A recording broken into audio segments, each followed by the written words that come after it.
शांति। 19 जून 70 की अव्यक्त मूल्य है त्रिमूर्ति लाइट्स का साक्षात्कार। आज बाप दादा ने हमें विशेष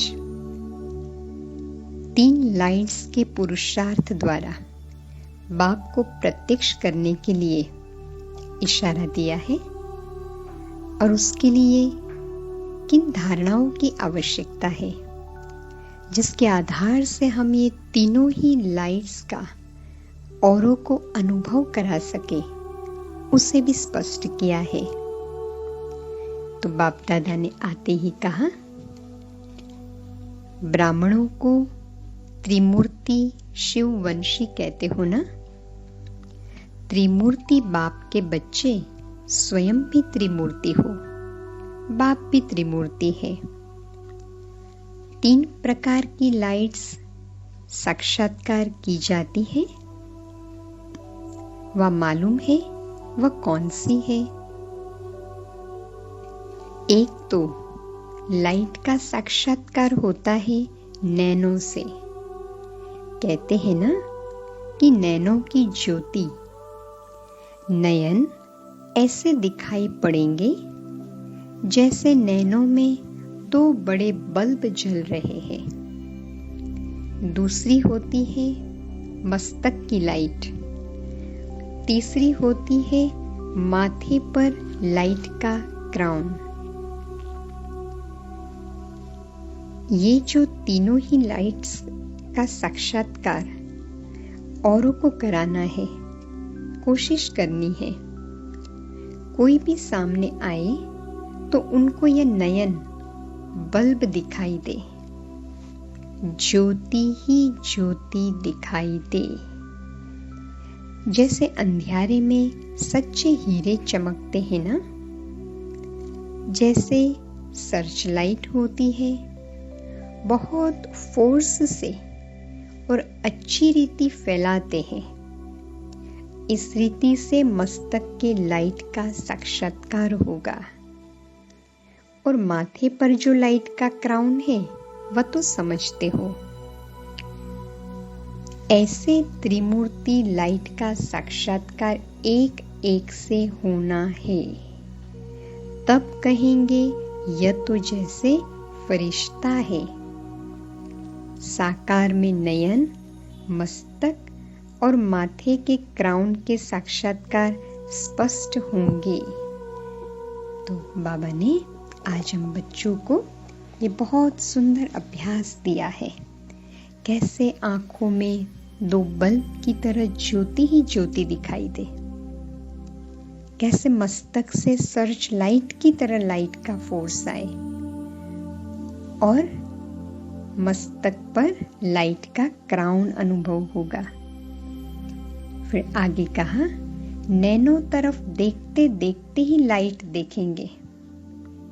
तुम्हारी लाइट को देख दूसरे भी जैसे लाइट हो जाएंगे। कितनी भी मन से वह स्थिति में भारीपन हो, लेकिन आने से ही हल्का हो जाएंगे।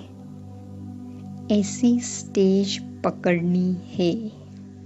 यहाँ बाबा ने इशारा दिया कि बच्चे आपके नैनों में देखते ही ऐसी लाइट का अनुभव होगा तो वो जैसे लाइट हो जाएंगे। मन की स्थिति का भारीपन भी निकल जाएगा। तो ऐसी स्थिति तक हमें पहुंचना है।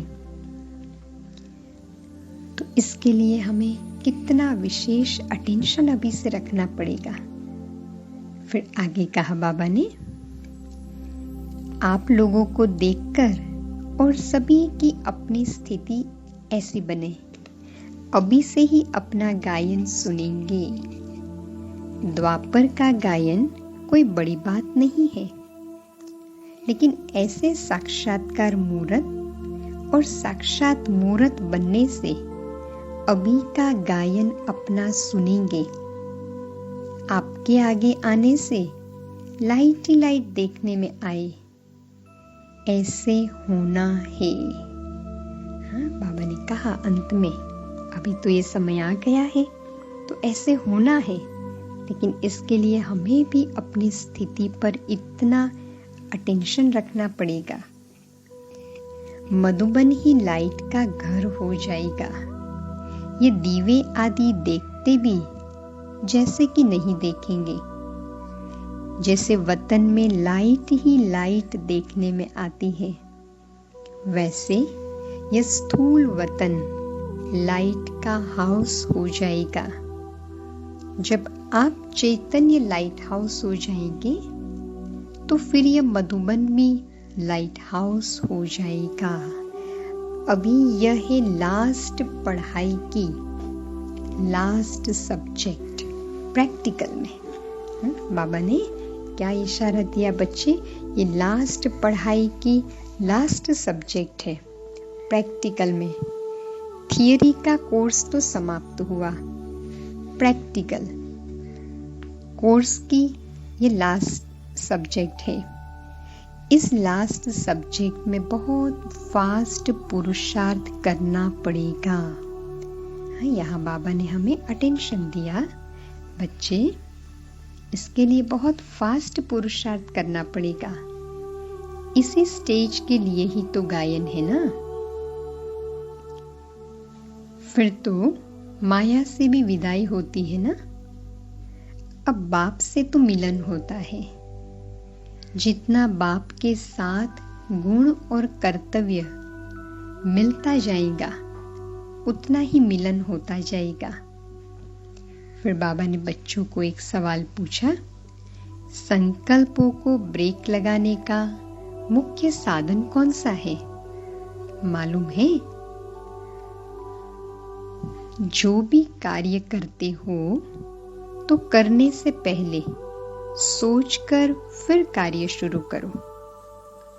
जो कार्य करने जा रहा हूं वह बाप दादा का कार्य है, मैं निमित्त हूं।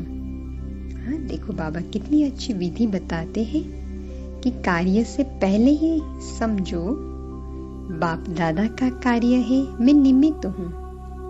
जब कार्य समाप्त करते हो तो जैसे यज्ञ रचा जाता है तो समाप्ति के समय आहुति दी जाती है ना।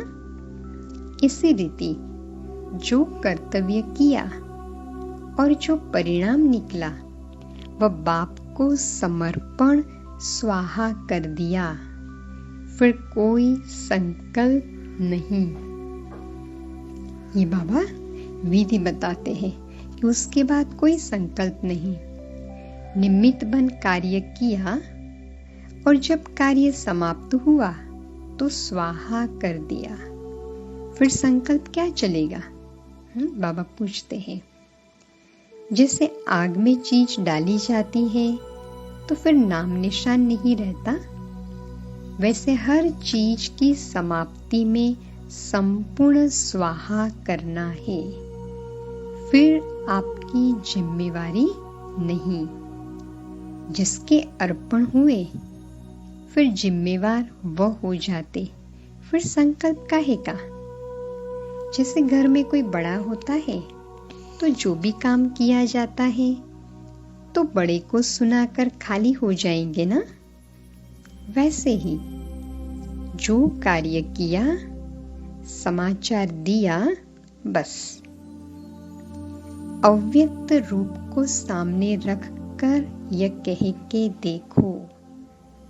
बाबा यहाँ कह रहे बच्चे अव्यक्त रूप को सामने रखो। माना हम अव्यक्त रूप में बाप दादा को सामने ले आए और फिर ये विधि से ये बातें कहे, तो एक बहुत सुंदर विधि आज बाबा ने हम बच्चों को पक्की कराई। जितना जो सहयोगी बनता है उनको एक्स्ट्रा सहयोग देना पड़ता है। जैसे अपनी आत्मा की उन्नति के लिए सोचते हैं, इसी रीति शुद्ध भावना, शुद्ध चिंतक और शुभ चिंतन के रूप में एक्स्ट्रा मदद दोनों रूप से किसी भी आत्मा को विशेष सहयोग दे सकते हो, देना चाहिए। इससे बहुत मदद मिलती है। जैसे कोई गरीब को अचानक बिगर मेहनत प्राप्ति हो जाती है, उस रीति जिस भी आत्मा के प्रति एक्स्ट्रा सहयोग दिया जाता है, वह आत्मा भी महसूस करती है हमको विशेष मदद मिली। साकार रूप में भी एक्स्ट्रा कोई आत्मा को सहयोग देने का सबूत करके दिखाया ना। उस आत्मा को स्वयं भी अनुभव हुआ, यह सर्विस करके दिखानी है। जितना जितना आप सूक्ष्म होते जाएंगे, उतना ये सूक्ष्म सर्विस भी बढ़ती जाएगी। स्थूल के साथ सूक्ष्म का प्रभाव जल्दी पड़ता है और सदा काल के लिए। यहाँ बाबा ने हमें दूसरी सेवा के लिए बताया कि बच्चे कोई आत्मा जरूरत में है तो उसको एक्स्ट्रा वाइब्रेशंस दे करके, उसके प्रति शुभ भावना रख के उनको विशेष सहयोग देना है। बाप दादा भी विशेष सहयोग देते हैं ना। एक्स्ट्रा मदद का अनुभव होगा, मेहनत कम, प्राप्ति अधिक होगी। फिर बाबा ने आगे कहा, यह संगम का समय कितना वैल्यूएबल है। इसमें 21 जन्मों को जोड़ना है। इस संगम के युग का एक एक संकल्प, एक एक कर्म 21 जन्म के बैंक में जमा होता है। जैसे बाप दादा बच्चों से अविनाशी स्नेह करते हैं ना, उतना बच्चे भी अविनाशी स्नेह रखते हैं। यह स्नेह एक धागा है जो 21 जन्मों के बंधन को जोड़ता है। सो भी अटूट स्नेह, जितना पक्का धागा होगा उतना ही ज्यादा समय चलता है। तो इसी संगम के समय में 21 जन्मों के लिए जमा करना है। इतना अटेंशन रखकर फिर संकल्प भी करना, जो करूंगा वह जमा होगा। तो कितना जमा होगा? एक संकल्प भी व्यर्थ न हो। एक संकल्प भी व्यर्थ हुआ तो जमा में कट हो जाता है। कितनी गहरी बाबा ने बात कही कि बच्चे, एक संकल्प भी व्यर्थ हुआ ना तो जमा में कट होता है। जमा जब करना होता है तो एक भी व्यर्थ न हो। कितना पुरुषार्थ करना है। संकल्प भी व्यर्थ न जाए, समय तो छोड़ो। अब पुरुषार्थ इस सीमा पर पहुंच रहा है। जैसे पढ़ाई दिन प्रतिदिन ऊंची होती जाती है ना, तो यह भी ऐसे है। बड़ी क्लास में पढ़ रहे हो ना, तो बाबा ने हम बच्चों को यहाँ पाठ पक्का कराया कि बच्चे, बाप से अटूट स्नेह रखना है। एक भी संकल्प व्यर्थ न हो, बस जमा करते जाना है 21 जन्मों के लिए। ये अटेंशन रहे। दूसरा, बाबा ने यहाँ विशेष हमें एक्स्ट्रा वाइब्रेशंस के द्वारा सेवा करने की युक्ति बताई कि बच्चे शुभ चिंतक बन एक्स्ट्रा सहयोग देना है। और श्रेष्ठ कर्म की विधि बताई। ये हम सब प्रैक्टिकल में लाएंगे, अटेंशन रखेंगे। जो बाबा ने कहा ना, कार्य करने से पहले सोचो बाप दादा का कार्य है, मैं निमित्त हूँ, और फिर उसका रिजल्ट, परिणाम स्वाहा कर दो यज्ञ में, बड़े बाबा को बता दो, फिर उसके बारे में संकल्प नहीं करना है। तो ये विधि से हम निर्संकल्प रह सकेंगे। और बाकी 3 लाइट्स के अनुभव को हमें बढ़ाना है। तो अब वो प्रैक्टिस करें 2 मिनट के लिए। स्वयं को देखें। मैं ब्राह्मण आत्मा त्रिमूर्ति शिववंशी हूँ। मेरे दोनों नैनों में ज्योति दिखाई दे रही है, क्योंकि अब इन नैनों से सिर्फ आत्मा ज्योति ही देखने का अभ्यास करना है। तो ये अभ्यास ज्योति का अनुभव कराएगी। आत्मिक स्थिति में रहने से, आत्मा समझने से मस्तक से लाइट का अनुभव होगा। सर्च लाइट की तरह लाइट महसूस होगी और पवित्रता के आधार से मस्तक के आसपास लाइट का क्राउन बन गया है। मैं ऐसा फरिश्ता हूँ। देखे स्वयं के इस रूहानी स्वरूप को। जो भी मेरे सामने आए वो भी लाइट हो जाए। अब सबको ये साक्षात्कार कराना है।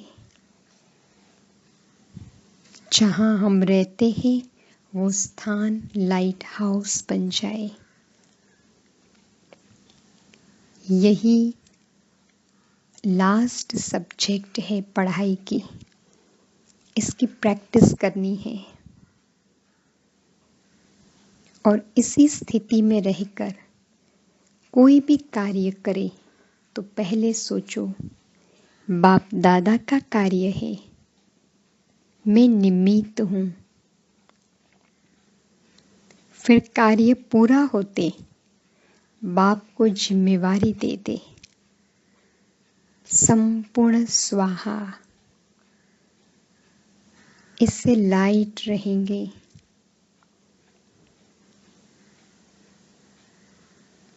लाइट बनकर एक भी संकल्प को व्यर्थ नहीं करना है। 21 जन्मों के लिए बैंक में जमा करना है। सदा शुभ चिंतन रहे, शुभ भावना हरेक के प्रति रहे। यह सूक्ष्म सर्विस अब करनी है। इसका प्रभाव सदा काल के लिए पड़ेगा।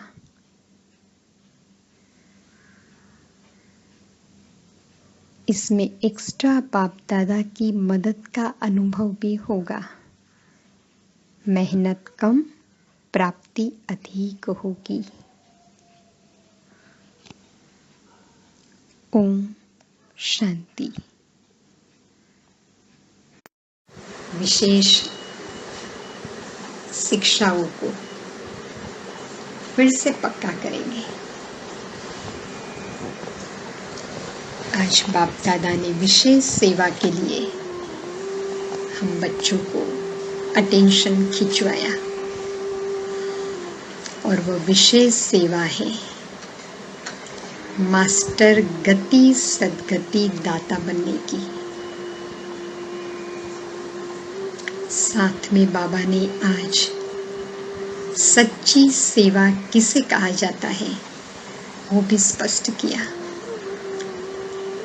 जो त्याग, तपस्या, निस्वार्थ भाव से सेवा करते हैं, निष्काम भाव रखते हैं, ये सच्ची सेवादारी है। जो बाप के दिल तख्त नशीन बनते हैं तो स्वयं को ये पाठ पक्का कराए। अपने ब्राह्मण स्वरूप में स्थित हो जाए और स्वयं को कहे, हे आत्मा, तुम्हें सच्चा सेवाधारी बनना है। आज बाबा ने कहा, सच्चे सेवाधारी बेफिक्र बादशाह होते हैं। सदा बाप के दिल तख्त नशीन होते हैं।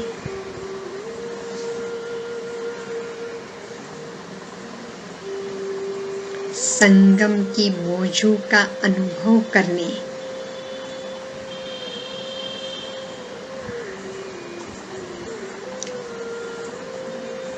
सारे कल्प का भाग्य जमा करने के लिए मुझे निरंतर स्वयं को स्वमान की सीट पर सेट रखकर बाबा का दिल तख्त नशीन बनकर सेवा करनी है।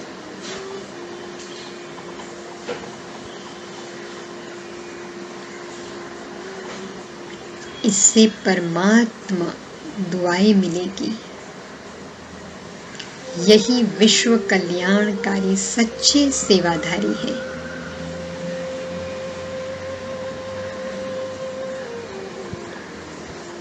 अपना फरिश्ता स्वरूप सामने ले आए।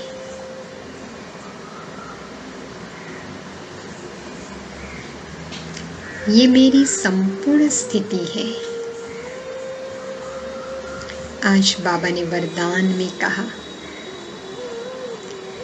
बच्चे अब वर्तमान समय अपनी आकारी फरिश्ते स्वरूप द्वारा आत्माओं के दुखों को समाप्त करना है।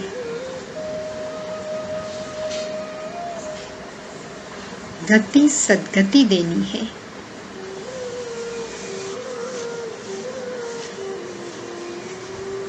इसलिए निरंतर स्वयं को ये अव्यक्त स्थिति में रखने का अभ्यास करें। बार बार अव्यक्त फरिश्ता बन जाए और उड़ चले वतन में, बाप दादा को साथ लेकर विश्व की आत्माओं को सकाश दे। सारे विश्व में अलग अलग स्थानों पर जाए या विश्व के गोले पर आ जाए और सकाश दे। आज बाबा ने कहा, तुम विश्व कल्याणकारी हो, सबका कल्याण करो।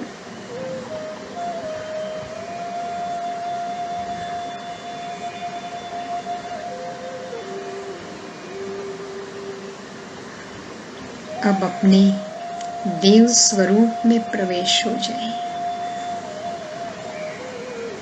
भविष्य देवता स्वरूप मेरा प्रारब्ध है। अभी का जमा किया हुआ भविष्य में फल मिलना है। अभी से देवताई गुणों को धारण करो। आज बाबा ने कहा, ज्ञान के स्वरूप बनो। ज्ञान स्वरूप बनना अर्थात देवता जैसा बन जाना।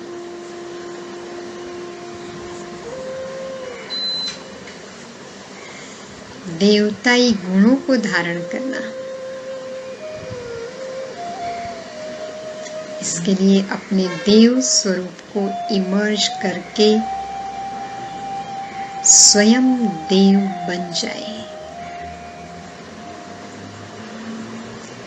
उस स्वरूप को अपने अंदर समा ले।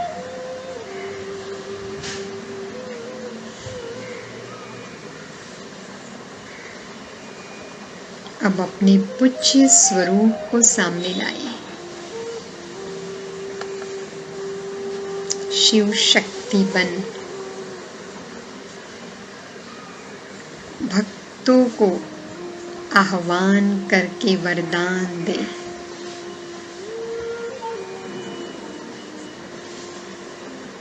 आज बाबा ने कहा, गति सद्गति सुखों का वरदान दे। सभी सुखी भव। इसके लिए स्वयं को सदा मास्टर सुखदाता की स्थिति पर रखें।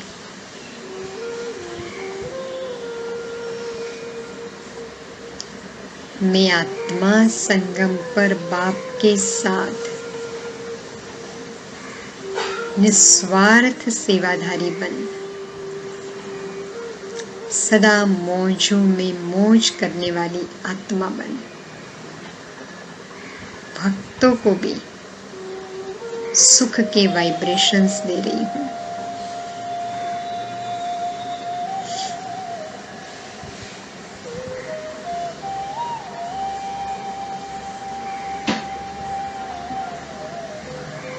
वापिस स्वयं को ब्राह्मण रूप में देखें।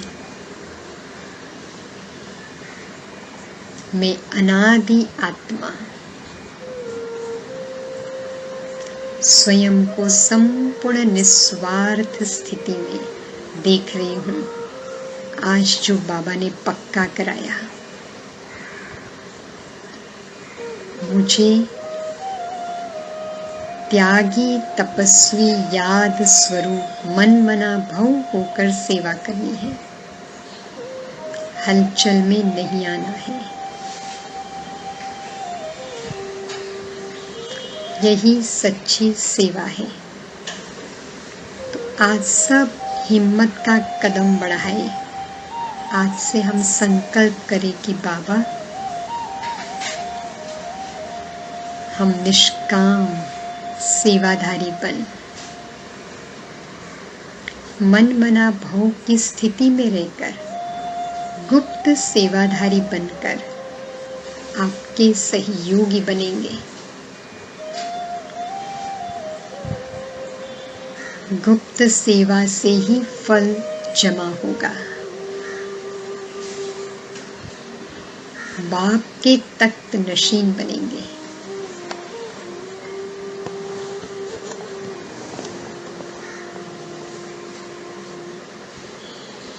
रूहानी सेवाधारी, लाइट प्रकाश का स्तंभ, आकारी फरिश्ता स्वरूप बार बार इमर्ज करे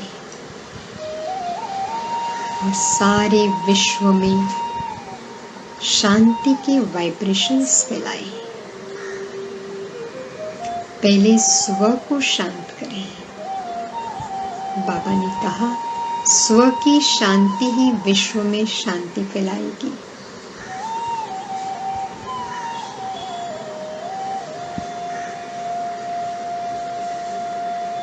स्व का परिवर्तन ही विश्व में परिवर्तन लाएगा।